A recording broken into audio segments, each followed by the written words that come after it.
Jesus was crucified, and as he hung there suspended between heaven and earth, he said, Father, forgive them, for they know not what they do. If you've ever experienced the forgiveness of God, that melts your heart. Because when he was saying it to them, he was saying it to us. Father, forgive them, for they know not what they do. He lifted up his voice and he said, paid in full, tetelestai. All the world's sins, past, present, and future, were laid upon him, and he paid for all of our sins, a debt that we could never pay. And then it says he lifted up his voice and said, Father, into your hands I commit my spirit, and he breathed his last. His body slumped.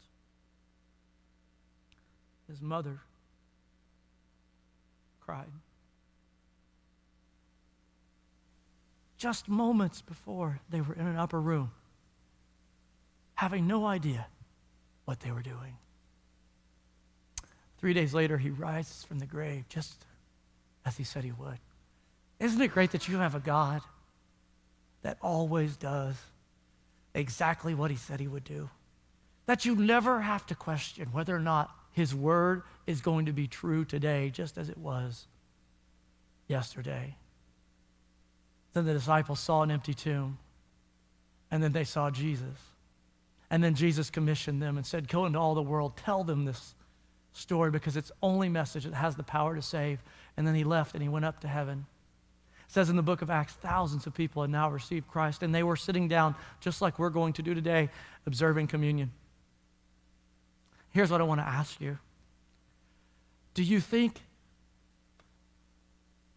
it meant more on the other side of the cross?